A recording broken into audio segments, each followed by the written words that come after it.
Me though? Okay, you guys, we've got sophomore offensive lineman McKade Mettauer here. If you do want to ask a question, please let me know in the chat, and we'll get going. Kyle, can you hear me? I can hear you, McKade. Yep. Oh, all right, cool. Okay, great. So we'll go ahead and start with Jim McGill from Barry Insider. Jim, questions for McKade? McKade, just wanted to talk to you a little bit about what the difference is this year coming back with a full year of starting under your belt as a true freshman. Must feel a heck of a lot different coming into the season. Yeah, I definitely feel more confident this year, especially with the new offense that we have. It plays to my strengths. A lot of runs. I like to run block, but also we do have a lot of passes in there. But yeah, this year I do feel a lot more confident than last year. I'm heavier. I'm a lot stronger, so I'm better prepared for the season. So last year, what was your playing weight, and where are you right now? All right, so last year there were some games I played around 278. Against Ole Miss, I was around 278. But towards the end of the season, I got around the 290s. But right now, I'm 302 is what I weighed in at today. Do you feel a lot more comfortable and stronger at that weight? Yeah, I feel a lot stronger. Pass pro is getting a lot easier for me to sit on bull rushes. And it's a lot easier for me to come off the rock and blow people off the ball this way, I feel like. Coach McClure said that one of your traits is your nastiness, that you really like to get after it. Is that something you pride yourself on? Yeah, I mean, even all through high school, I mean, I was just that guy. I lead by example. When guys see me being dirty and playing nasty and getting after it, they normally tend to follow. So yeah, I pride myself on being like that. Thanks. Okay, Trace Travers for McKade. Yeah, we also got to hear from I think Coyne a couple days ago, where he said he talks trash and you're the guy who doesn't put up with it. How's your trash talking game grown through the years? Well, whenever you're like just the true freshman on the field, you don't want to ruffle any feathers, so you kind of just stay quiet and just play your game. But now that I'm more confident, I don't know. I wouldn't say I'm a big trash talker. But I mean, I will shove some people around out, like in the play or whatever, get in somebody's face. But yeah, me and Coyne we meet in the hole every now and then whenever I pull. So we do get after it sometimes. He'll push me. His arms are so long. Sometimes I just let him have it. He'll push me. I'll just go back into the huddle, But who's stood out as a trash talker so far through fall camp? Trash talkers. Let me see. Aaron Maldonado, 100%, biggest trash talker on the team. JH Tevis, 100. I would say they're tied for first, both of them. Really? I was getting flack from Aaron all today. So him and JH are definitely the ones.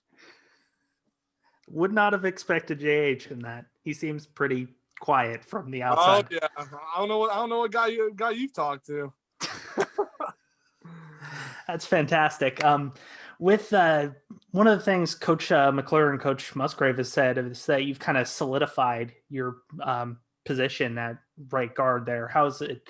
What kind of growth have you made in the offseason to get to that point? Yeah, I've worked a lot on run blocking because that was one of my weaknesses last year. Mm-hmm. And me and Jake Curhan have a good relationship. So, I mean, I think they want to keep me with him because we just have, like, kind of the connection on the right side. So there's no reason for them to I don't see for us to switch or anything like that.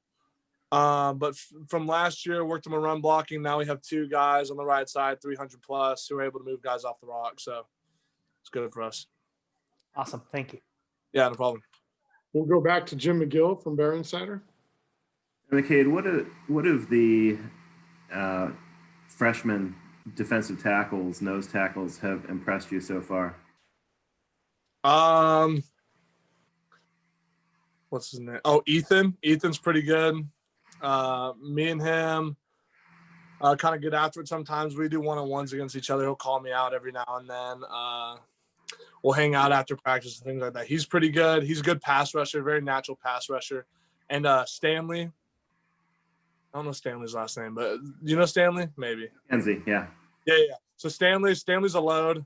His bull rushes are pretty tough to sit on, but he gets after it too. He's pretty tough to run block sometimes. But yeah, those are the two who stood out to me.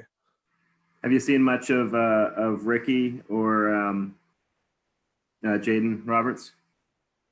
Oh yeah, Jayden Roberts. Yeah, Jayden needs to get after it. I mean, when he gets after it, he can get you. You know, like I went a 1-on-1 against him the other day, and just watching him go against the other guys, so he can throw people around. Yeah, but I think yeah, he's also one. Great, thanks. No problem.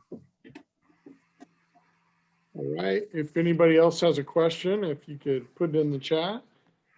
If not, we'll let McKade get out of here. And not sure if he's eaten yet, but maybe that was mentioned. I know it's a pretty popular meal that Benji's family is. Oh yeah. Yeah, let's. I asked McKade, Stanley about it. I asked Chase about it. How's the post game or post practice meal? Excuse me.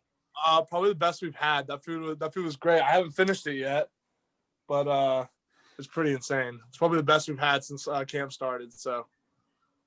Fantastic. I wanted to ask you too, McKade. Can you talk a little bit about what the transition has been like from Coach Greatwood to Coach Angus? Yeah, so with Greatwood, he's an old school guy. You know, he brings the energy, but the energy with Angus is just a lot different. You kind of have to match his. You know, he's always up here. You kind of have to match him. Whereas Greatwood is like, he would kind of set the tempo, and then we would have to pick our energy up to fit what he would want, not what he's actually giving, you know? Yeah, but Angus is always at 100, so we always got to catch up with him, you know? So the energy with Angus is good. He likes to get after it during all of our drills. He likes to get maximum amount of reps during all of our drills, and he's got more offensive line tools and toys than anybody I've ever met, so it's a good time. Does he bring a little bit of defensive line coach perspective to the mix since he's coached both sides of the ball? Yeah, that's also what has been different. He's coached the D line, so he can tell us like if we step this way, the D line's gonna squeeze or they're gonna widen out with us. So that's helped on a lot of our zone games. What else? Helps with our pass rush, but yeah, he brings a lot of good D line perspective into our O line meetings. And with 6 of you back with a lot of starting experience, is your group pretty cohesive? Do you feel like you're a really tight unit, knowing what each other is doing? Yeah, we're a really tight unit. You know, we're always doing stuff together, eating. I mean, obviously, but yeah, I think we're a really tight unit, and we know each other's strengths and weaknesses, and we play off each other really well. Great, thanks. Yeah. Okay. Anybody else before McKade goes and eats? Okay, McKade, thanks a lot for your time. Really appreciate it.